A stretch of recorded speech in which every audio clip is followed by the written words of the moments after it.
The first question is, has there been a rise in suicides since the coronavirus imposed quarantine?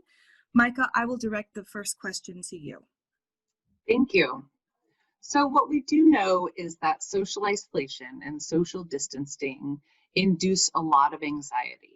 The most vulnerable of people are those with existing mental health issues, like depression and older adults living with loneliness and isolation. People with self-judgment have extreme suicidal thoughts at times, and imposed isolation and quarantine disrupts normal social lives and creates a lot of psychological fear and feelings like you're trapped. And this has been going on for an indefinite period of time.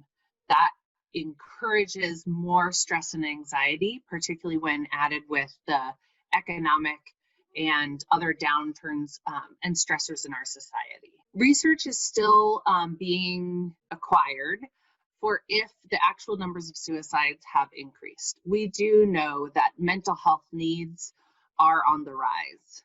Eileen, do you have anything to add? I just wanted to mention, yes, in addition to that, and great job, Micah, that's great information. There are a few high-risk groups that we do want to make sure we're aware of at this time. And so I found some interesting research that focused on individuals between the ages of 18 and 24. So our young adult population is noted at being at a bit higher risk right now, as well as our essential workers, which we need to be thinking about in these difficult times.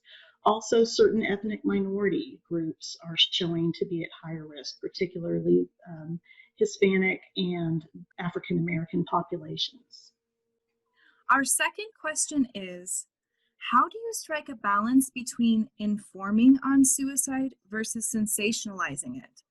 Eileen, what would your response be to this?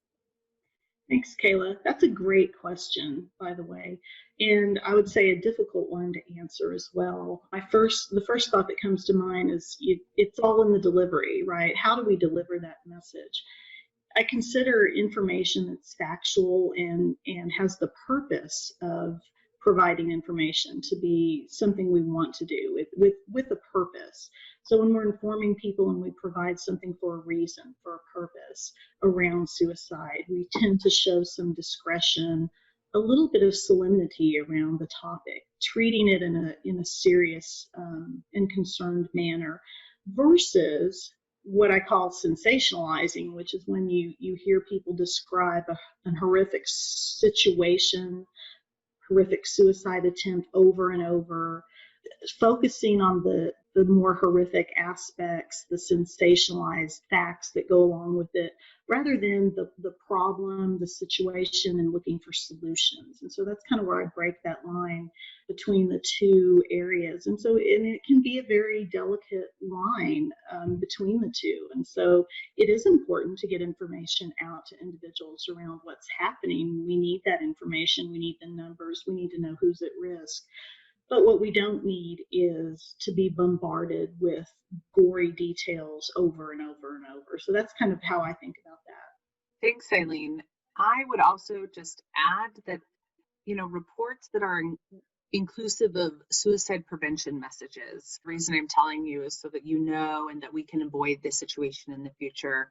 Stories of hope and resilience, talking about risk and protective factors, and links to helping resources. So it's the and. This happened, and this is what we can do to reduce this in the future. This is how we can support survivors. This is how we can support family members.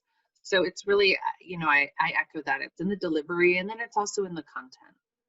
Absolutely. And I always try to remember that the media is a business, and they're in the business of making money. And so sensationalism makes money. So again, like you just said, Micah, that context of that message, who's providing that message and what's the purpose? Great details.